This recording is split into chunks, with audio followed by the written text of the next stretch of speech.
Hi, folks. Chris Voss here from the ChrisVossShow.com, the ChrisVossShow.com. Hey, we're coming here with another podcast, and I appreciate you guys tuning in. Be sure to give us a like, subscribe to us on YouTube, hit that bell notification button so you get all the different notifications mobile for us on all the new shows we have. Be sure to go to iTunes, Google Play, and the TuneIn app where you can download, subscribe to the podcast. We certainly appreciate you guys doing that as well.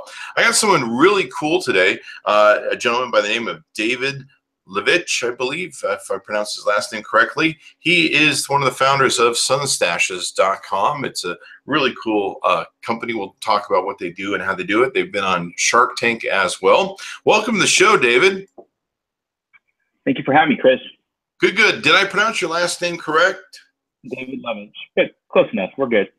David Levich. Okay. I want to make sure I at least get that right. So I know some of the background on you guys have been on Sunstaches.com, and you could tell us about who you are and what you guys do.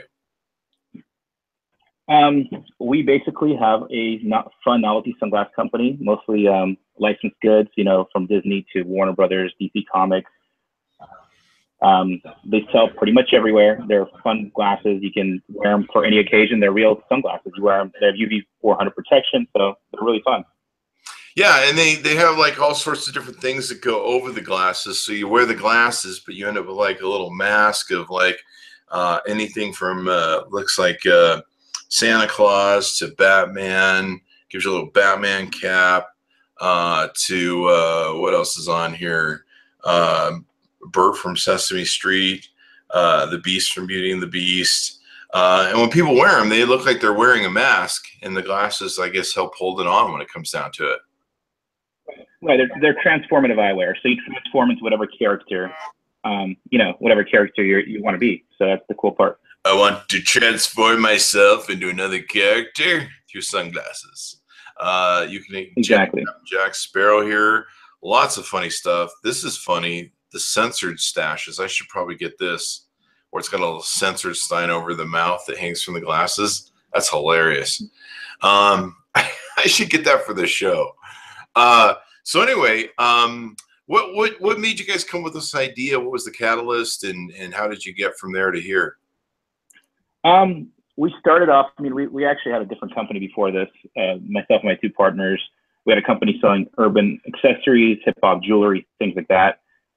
When the economy went, you know, to crap basically in 2008, 2009, we started seeing the writing on the wall. Our customers were, you know, losing their credit. It was hard. The business got really tough. So we tried to get into a different market. So we went into the sunglass business. And the whole problem with the sunglass business is so saturated at a lower price point that we had to figure out what is our niche? What can we do that's different? And we kind of looked at the novelty space. Created a product with a mustache hanging there. Myself and one of my designers, you know, he had an idea to do something with mustaches. I'm like, well, at the time we were doing also jewelry. Why don't we hang them on chains? And you know, filed some intellectual property on the product, and that product went huge. I mean, we had it on a Justin Bieber music video. It was all over stores. You know, people loved the product. It was just really pretty incredible. So after that, you know, we kind of saw that eventually we'll die. So what's the next option? Next option was to expand. And we expanded into what you see now is transformative eyewear. We kind of put together a sunglass with UV protection with what you would say a mask. To us, it's actually, you know, it just transforms you. We want a pair of sunglasses. That's our goal. Our biggest market is sunglasses. We sell in the summer. We don't sell it, you know, we don't sell necessarily in Halloween. So yeah, summer sales are best sales. I mean, it really is. They really are. And we really love what we now have, which is a full license program where we have almost every license from Nintendo, you know, to Disney, to everybody. And that's where, you know, it started off with hip hop jewelry when we were 18 years old. And now, you know, 15, 16 years later, we're selling completely different market. Do you guys do merchandising with these where you can go to companies like IBM and say, hey, we'll design some sort of special glasses for whatever? We have options. I mean, we do private label, you know, so if somebody calls us and they want it, we've done a lot of companies. We've done a lot of it. So, but it's not our main type of business, it's for us. There's opportunity cost. We rather be able to put things into our current distribution instead of designing one-offs, selling even 10,000 units and making a margin, then never selling that again. It's just tougher for us. We would rather not do that. But look, if there's an opportunity, we'll take it. You guys have Wonder Woman glasses, Power Ranger glasses, Joker glasses, Spider-Man. You guys are licensed with Disney. It looks like Marvel as well. DC Comics. Yeah, we really have pretty. Wow. And these glasses are really freaking cool, and it looks like a lot of fun. Definitely something to wear. Maybe if you don't want to wear a full suit when you go to Comic-Con, you can just wear the glasses so you don't have to invest the time and energy and money into making some sort of crazy suit. You can just wear these glasses, and that will get you in the door, I suppose. And so you guys did Shark Tank for this project, correct? Right. That was actually, we did Shark Tank. It aired in 2014, October 2014. We are partners with Damon. So we were successful, and Shark Tank's been a huge help. Damon's been fantastic. His team's awesome. So we're really fortunate to have had that experience and actually are continuing. It's really cool. He seems like a really brilliant guy, and he really knows his stuff. I think the crazy one on that dais is who's the guy on the far left who owns the Mavericks? Mark Cuban. Yeah, I forget his name. He's always colorful and interesting, and he's always the meanest. It seems sometimes. Yeah, Mark Cuban. He's a good guy. He was actually tough on us. Yeah, but it worked out pretty well. We were happy with him. Yeah, he always seems to ask the real hard questions and really nails people down. One of my favorite gals on there is the gal from QVC. She seems to be really savvy and smart, and of course she can go on QVC and sell the crap out of some of these products. It's been interesting to follow Shark Tank, and I used to watch it religiously back in the day. And then now I see the products everywhere, and every time I see a product, I go, "There's a Shark Tank product." In fact, one of my good friends, Scott Jordan, was on the Shark Tank show for his product, Scotty Vest, and I think he was selling the licensing to the name, not the company, Scotty Vest itself. And he got into a pretty brutal pissing match with a few of the people. In fact, I think he told Mark Cuban that he was fired. He didn't want his money. Yeah. So Scott is definitely a villain on Shark Tank. He's one of the villains. Yeah, I think up until then, no one had ever really stood up to the shark guys and said, "Blow it out your butt." He pretty much did. So that kind of earned him a place. But he's a good man. He's got a good company, great product. I should say great company and great product. So you guys are doing this, and where do you guys normally distribute these things through? What sort of outlets? I mean, if I'm wandering around, where do I go to get some of these? Really, we're very strong in mom and pop shops. So there's a lot of distribution in gift stores. Where obviously this Party City is a big partner of ours. Spencer's Gift is a huge part. Halloween stores for the Halloween season are huge partners of ours. We have Cost Plus, even Walgreens and Home Depot had a seasonal program this year. So we really have quite a bit of distribution, as well as like truck stops and gas stations and things like that. What's pretty amazing is the price point you guys sell these at. It's all $12.99. Right, and actually at retail, some places it's even lower. It's even $9.99. So we have. Wow. Yeah. So and plus, when we make this product, I run the PD department. I have fantastic designers. We have fantastic people who run our PD approvals. We make sure these products don't break. My kids test these. So whenever somebody buys this product, you feel you're getting incredible value at the price you're paying. So that's one of the things we have to make sure in every single one, and that's why we get these licenses. The licensors look at it, they're like, "This is a steal at $10." It really is. Oh yeah, it's especially for. The design on it's really cool. The I mean, some of these people actually look like a Batman or an Iron Man. I mean, I could see just how much fun you'd have with these going out. We have a thing. Oh, you actually have a poo emoji one, huh? That's got to be interesting. Absolutely. Absolutely. Great seller. People, for some reason, people really love poo. I don't know what it is with that. There's a whole thing going on with that these days. But yeah, you guys have a lot of cool. Here's groom stashes. So I guess if you're the groom, you can do that as well. Halo stashes, Groot Guardian of the Galaxy stashes. Lots of really cool stuff. Here's the Harry Potter stashes. Hillbilly stashes. I mean, you guys just have so much stuff that people can choose from, and I'm sure kids love this stuff. Probably adults as well when it comes down to it. Something fun to take and wear. Right. I mean, for us, our market is really everywhere. I mean, we have people. It's our adult product fits kids like 6 years old plus, so it fits them fit wise. So a kid program too. So we have all ages covered, and everyone loves them. Like, we have people in their 90s show us pictures of them wearing them, how much fun it is. The thing is, like, our goal is really try to put one of these on and not laugh or not smile. Yeah. Everybody does. So we're happy with this product. We're really happy where we went with it and where we're going with it. You've got Minion glasses, Ghostbuster glasses, Mr. Spock glasses. Yeah, you guys just have all this stuff, man. And I can see at the price point, it's an easy pickup, especially in retail where people are like, $12.99? I'll take that. Right. That's the goal, right? We want it low enough where people can just pick it up and not really think about it. Yeah, and anybody who's a big fan of Disney will love some of these different things. Oh, you got the Cruella de Vil eyes, the Cheshire Cat, Little Mermaid, Beauty and the Beast, Jack Sparrow, Minnie Mouse. Wow, just endless possibilities, I guess, you can do with glasses. I've never seen anybody really do this in the committed way that you guys have.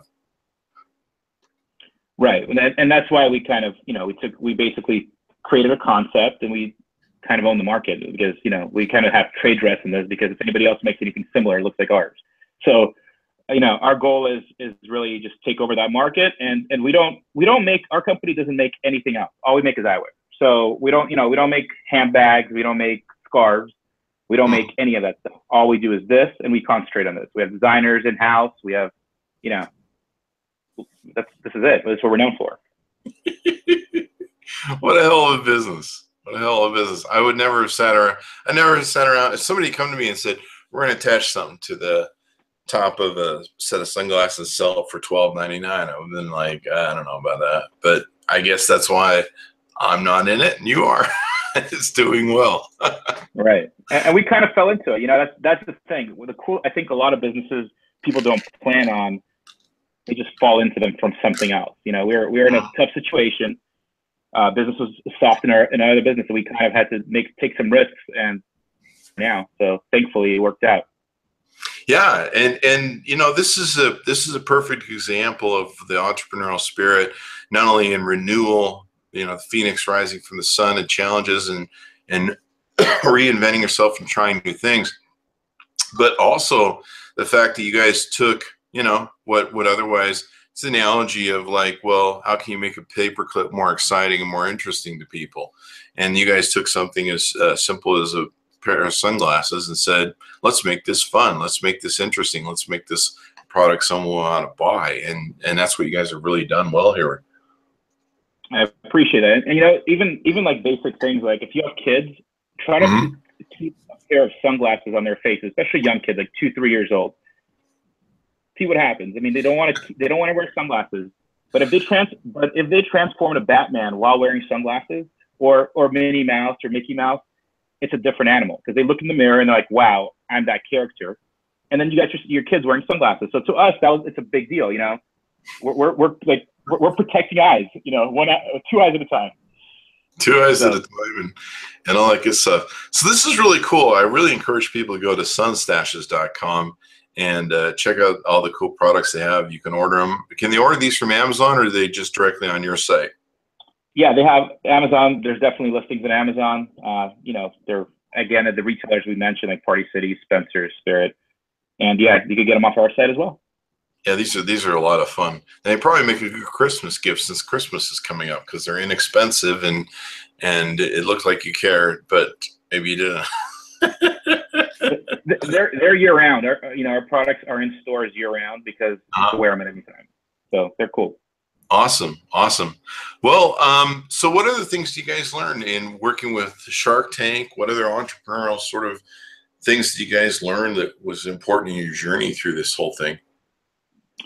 I mean, I can't even get started. I mean, one of the things was copycats is a big deal. Once we got on Shark Tank, our products started getting imitated.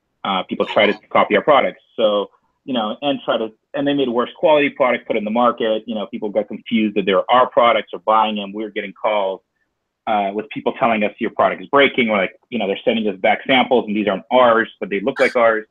So we actually put together like a team in-house, including like my team, where we filed a lot of intellectual property, thankfully, and now we're kind of policing it, and all over the world. We're doing it in Europe, we're doing it in Hong Kong, we're doing it everywhere. So that was one of the things that actually is one of my biggest learning experiences. Any business we start from now on will have to have intellectual property, because it's so hard to build a business and somebody with more money come in and just take it over, So for us, that's it. And we have been successfully doing that. So that's one of the things. I mean, second of all, I mean, just with Shark Tank in general, people actually took us seriously. Even part of the reason I'm on your podcast is because I was at Shark Tank. That's one of the reasons. We speak because of that. We do all kinds of engagements. So for us, we have to make sure that everything that I have to make sure that when we do any kind of speaking or anything else, we don't sound completely like we don't know what we're talking about. In this sales business, you kind of have to push that. And to be frank with you, I kind of lost you in my thought because I was going somewhere. But we really had a big opportunity in front of us when we were on the show, and we kind of almost lost it. If you watch our episode, we almost lost Damon, who was really the only guy who was interested in it, and we had to sell the actual concept of us, not necessarily our product, of us. And thankfully, my partner Dan, who was much better than I was, clearly, including with what I'm currently talking about, sold us. And we got a deal. The deal was not exactly what we wanted, but to be frank with you, looking forward 3 years, it is incredible. Like, it has been really an incredible journey. Yeah. It's got to be awesome to have one of those guys on, because they have so much power and reach and can really expose you and bring you into a lot of great relationships with vendors and stuff, I'm sure. Right. Yeah. Absolutely. Yeah. We're very fortunate again. I'll bet. So these probably sell on Disney properties, maybe? Do they sell at Disney? If I go to Disneyland, will they find them in the gift shops and stuff? Currently we are in, I believe, I might be wrong, but I believe we're in Hong Kong, Disneyland Hong Kong. We're in Disneyland Tokyo. We have Marvel products in Disneyland in Anaheim, and we're in a lot of gift shops around the area, including, the like regional shops around the area, maybe Walmart, Walgreens, and small shops as well. So we're not necessarily in all parks with all products, in a large way, but we're definitely there. Can you make me a set of sunglasses that make me look like Brad Pitt or George Clooney so I can pick up some chicks? Absolutely. That's natural. That's exactly what we do. That's what I need right there. I need some sunglasses that make me seem less fatter. So if you can make some of those, like you can make some sunglasses that are of me, only skinnier, that would really help me out. That would work. All right. That could work. That's absolutely, it's pretty simple. We can figure that out. Don't worry about it. So any advice you can give to entrepreneurs, people that are trying to go through the process of what you guys went through, any tips or advice you can offer up? I mean, the first one I kind of said, whatever you make sure you protect it, because, you know, even like I'm seeing all these, what are those, what do they call those websites where you kind of launch your product and you ask, you know, you ask for money, like Kickstarter, right? Mm-hmm. And literally people beat them to the punch to the product. So like before your Kickstarter campaign is done, I already see the product on Amazon from somebody else, you know, factory, whatever else. So whatever you do, figure out a way to protect your product, you know. Mm-hmm. Second of all, a lot of people are going to tell you no. And like you think, like you just told me, who would think that a pair of sunglasses with some stuff on the top that transform you into a character would be a product? You know, nobody does. And you know, my parents are, you know, our friends are like, this is not going to sell. This is not going to sell. This is, until we sat down, invested time, money, and we figured it out. And, you know, frankly, like we're the reason why we are successful at this product at this time is because nobody else did it and nobody else had the balls to do it. So, you know, it's fortunate. We're happy that, you know, we did that. So there's gonna be a lot of people that tell you no, and you kind of have to look past that. And really, like, everybody's got problems. Like one of the things is, you know, this is not a good time for me right now. It's never gonna be a good time. Never. You know, like it's never a good time to have kids. It's never a good time to start a new business. You just have to get past that. If you can do that, you will, you know, you'll succeed. And if you don't, you'll fail and you learn. So if you fail and you learn, just make sure you learn from your mistakes and don't make them again. And that's pretty much, in my opinion, those are the most important things. Very good advice. Very good advice. Totally. Yeah, it's interesting to me. A lot of people don't go into being an entrepreneur or start their own companies because they're, you know, they have a circle of people that kind of keep them down and go, no, you shouldn't do that. And no, that's too risky and that'll never sell. There's been, I've always thought of myself as a fairly good business person. Over the years, I've made some good calls and then I've made some bad calls. And I remember arguing with my dad back in the day when 1-900 calls had become legal and they were starting these dating services and my old man was like, that'll never work. That's a bunch of crap. And I'm like, no, it'll work, Dad. It'll work. And we bought into it and yeah, it worked. And then there's been other times where I've, you know, seen things where everyone around me goes, that's really going to work. And it really doesn't. So, you know, sometimes you just got to have that vision, that entrepreneurial vision that you might be able to make what you have come true. And you've got to be careful of the people around you that maybe try and hold you back or scuttle your vision of what there is. You know, Steve Jobs is probably a good example of that and was where, you know, the head of IBM at the time said, there's no reason why anyone would ever want to need a personal computer or want a personal computer. And they certainly proved that wrong. Right. Yeah, but also there's a caveat to all that as well. So, I mean, some people go in, and I see this right now because I'm in a lot of, you know, Shark Tank boards, and I mean, on social media, and people ask us for advice. And the way what happens is also sometimes somebody will ask me for advice, and I'll give them honest advice, you know, and they have blinders on. I mean, they're like the racehorse, and they just aren't looking forward. And I could tell them, like, look, I think your idea could work, but you're not going in the right direction, and they just don't care. Wow. Sometimes you have to still, you know, listen to caution and kind of at least analyze it. You know, that's one of the things. I'm not saying, you know, don't think just because somebody's telling you this might not work in a certain way, they're actually telling you that this is not going to work. But you should analyze risk and you know, manage it. Mm-hmm. Yeah, and then I've always called it looking the dragon in the mouth. And sometimes if you look at the dragon in the mouth and look at your risks, like you say, you can sometimes build in safeguards against it and go, well, let's really be honest with ourselves about the downside. And if we really look the dragon in the mouth, we can kind of know what we're in for, and maybe we should change up, or maybe we should differentiate things a little bit. And sometimes you get closer to the bullseye in that sort of sequence. Absolutely. I agree. Yeah. It's definitely something else. Well, I'm glad you guys built a wonderful business out of this. They're pretty funny.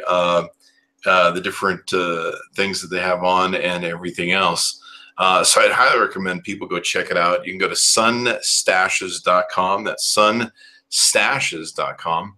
And I really appreciate you coming on the show, David, and sharing the cool website and some of the stuff with us. Thank you so much. I appreciate being on. Thank you for the invitation. Yes, thank you again. And be sure to give us a like, subscribe to us guys on YouTube, hit that bell notification button, go to patreon.com/Chris Voss, go to iTunes, Google Play, or TuneIn app, and you can subscribe to the podcast over there as well. Be sure to tell your friends, neighbors, dogs, cats, get the cockroaches listening in your house. I mean, they probably have their own iPhones as it is now these days. Anyway, thanks for tuning in, David. We'll see you next time. Thank you. Appreciate it. Thank you so much. Take care. All right.